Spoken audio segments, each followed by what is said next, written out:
نبی کریم علیہ السلام نے فرمایا میں معراج کی رات گزرا، یہ سنی کان کھول کے سنے، صحیح مسلم کی حدیث، فرمایا میں معراج کی رات گزرا تو حضرت موسیٰ اپنی قبر میں کھڑے ہو کے نماز پڑھ رہے تھے۔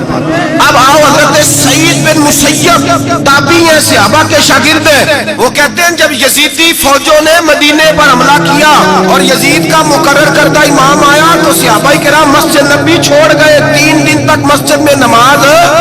کہا ہم یزیدی امام کے پیچھے نماز نہیں پڑھیں گے۔ حضرت سعید بن مسیب کہتے ہیں میں دیوانہ بن کے، مجنون بن کے اندر گھس گیا، یزیدی فوجیں سمجھی میں دیوانہ ہوں، شاید پاگل ہوں، مجھے انہوں نے تکلیف کوئی نہ دی۔ فرماتے ہیں میں نبی پاک کی قبر کے ساتھ ایک لگا کے بیٹھا تھا،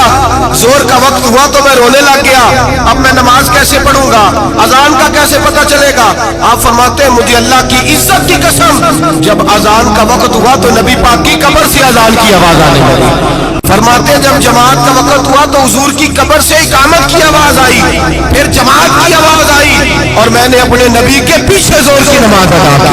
حضرت موسیٰ اپنی قبر میں نماز پڑھے اور میرے رسول تو قبر میں جماعتیں کراتے ہیں، حضور جماعتیں کراتے ہیں، اور آپ فرماتے ہیں میں 3 دن مسجد، کان کھول کے دل کھول کے سنو،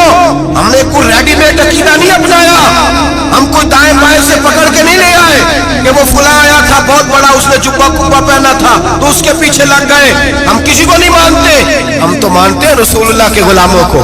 ہم تو مانتے ہیں صحابہ کو۔ ہمیں حضرت سعید بن مسیب بتا گئے ہیں کہ جو کہے تجھ کو مردہ وہ مردہ ہے واللہ، تو زندہ ہے واللہ، تو زندہ ہے واللہ، تو زندہ ہے واللہ، میری چشم عالم سے